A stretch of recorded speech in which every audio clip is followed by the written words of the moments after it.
Global economy की रीढ़ चीन में आर्थिक मंदी बहुत तेजी से आ रही है। इस मंदी का असर पूरी दुनिया पर होगा। चीन में मंदा खराब ना कर दे आपका धंधा। इसलिए पब्लिक इंटरेस्ट में यह समझिए कि चीन की मंदी आई है तो क्यों आई। सुस्त इकोनॉमी, एक्सपोर्ट का घट जाना और ग्लोबल कंपनीज का पलायन चीन के जहाज के डूबने के पीछे के यही तीन बड़े फैक्टर बताए जा रहे हैं। चीन की मंदी से भारत को एक बड़ा फायदा भी हो सकता है, एक बड़ा अवसर है हमारे लिए। भारत ग्लोबल मैन्युफैक्चरिंग हब बन सकता है। हमारे मैन्युफैक्चरर्स खुद खड़े हो सकते हैं, क्योंकि वहां निवेश करने वाले जो हैं चीन में भारत की तरफ अपना रुख करेंगे। वहां तो मंदी है, वहां से निकलो, बेरोजगारी है, दिक्कत हो गई है, यहां आओ, यहां इंडस्ट्री लगाएंगे भारत में, तो यहां रोजगार बढ़ेगा। याद है आपको 19 तारीख को यही रिपोर्ट दिखाई थी मैंने पब्लिक इंटरेस्ट में आपको कि चीन की इकोनॉमी का बैंड बजने वाला है। पहले आप सोच रहे होंगे ये कैसे बोलने लग गया आके, ये वो रिपोर्ट दिखा रहे थे हम। जो तथ्य और सत्य हमने आपको 19 तारीख को दिखाए थे, बताए थे जो आपको कि क्या होने वाला है, वो आज सब कह रहे हैं वाकई चीन की आर्थिक हालत डगमगा रही है। और इसका असर दुनिया पर क्या पड़ेगा, किन मुल्कों पर पड़ेगा, आज मीडिया बात कर रहा है। जो आपके शो में हमने पहले ही कर दी थी, वही बात आज सारा मीडिया कर रहा है।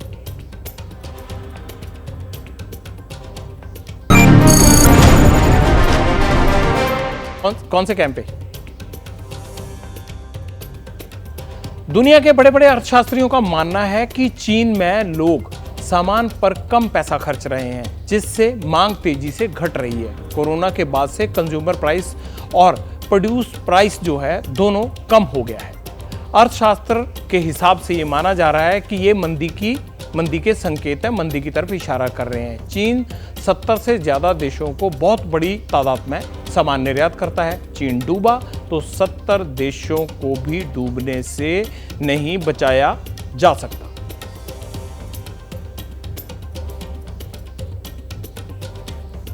अब वक्त है पॉजिटिव स्टोरी का। एक आत्मनिर्भर नौसैनिक शक्ति के तौर पर भारत का इकबाल बुलंदी पर है। एक के बाद एक भारत में ही बने विकसित हुए युद्धपोतों को मैदान में उतारने का वक्त आ गया है, समंदर में उतारने का वक्त आ गया है। INS विंध्यागिरी सबसे नया है और सबसे मजबूत भी। यानी कल 17 अगस्त को खुद राष्ट्रपति द्रौपदी मुर्मू इसका उद्घाटन करेंगी, इसे समर्पित करेंगी समुद्र में। मेरे साथी मनोज्ञा लोईवाल वहां गई हुई हैं और वो सारी रिपोर्ट आप तक भेज रही हैं कि इस जहाज में क्या है और कैसे ये जहाज अपना काम करेगा और समुद्र में तैरता आपको नजर आएगा।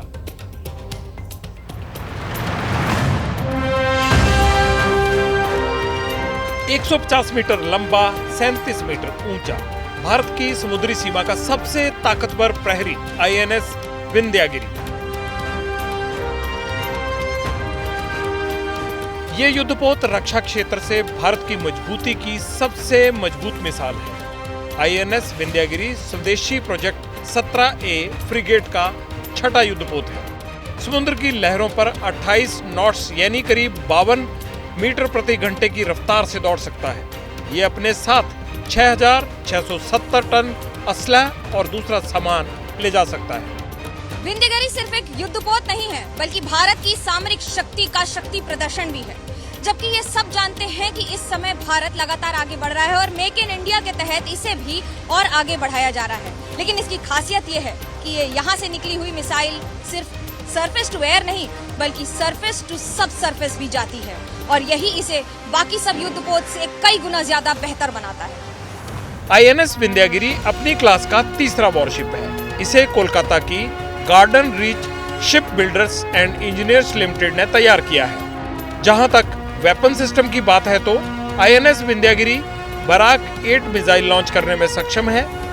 युद्धपोत से हिंदुस्तान की घातक मिसाइल ब्रह्मोस को भी लॉन्च किया जा सकता है। INS विंध्यागिरी अत्याधुनिक रडार सिस्टम और एंटी सबमरीन वेपन सिस्टम से लैस है। The strength of these ships is the radar, the weaponry and the stealth features. That's why it is called an advanced stealth frigate. जैसे मैंने बताया, हम इसी project का 3 ships we are constructing and there's a third ship, and the uniqueness of this, all launches are special. ये बाहर से जितना विशालकाय है, अंदर से उतना ही मजबूत। इसमें कोई शक नहीं कि आईएनएस विंध्यागिरी के भारतीय नौसेना में शामिल होने से हमारी समुद्री ताकत में कई गुना इजाफा होगा। चलिए समंदर से निकलकर अब आ जाते हैं आपके कमेंट्स पर, जिनका आपको इंतजार रहता है। लेकिन एक छोटा सा ब्रेक ले लेते हैं, आप कहीं जाइएगा मत, आपके कमेंट्स दिखाने की बारी है। आपके कमेंट्स का वक्त हो गया है। कल हमने आपको करप्शन की स्टोरी दिखाई थी, कई लोगों को पसंद आई है। जल्दी से आपके कमेंट्स पर नजर डाल लेते हैं। एनकेजी क्या लिखते हैं? Digitalize all government sectors to improve quality and transparency. बिल्कुल, थैंक यू। अच्छा, ये हेरो लिखते हैं, Joginder Patial, you are the best, all the best for upcoming projects. Thank you जी।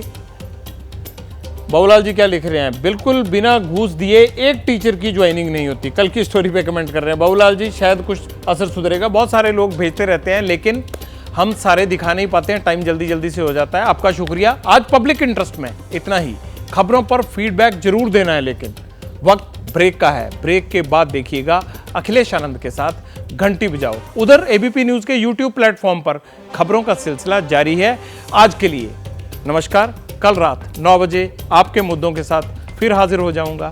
जैसे ही घड़ी का काटा दोपहर 2:30 पे आए, बबीता जी का दिल सास बहू साजिश के लिए मचल जाए। और ये है इनकी बहू, पूरे दिन ऑफिस की टेंशन हो जाए गॉन जब ये करें अपना फेवरेट शो फ्री टाइम पे ऑन। इनकी तरह आप भी देखिए अपना फेवरेट शो अपने टाइम पर और डाउनलोड कीजिए एबीपी लाइव ऐप अपने स्मार्ट टीवी पर।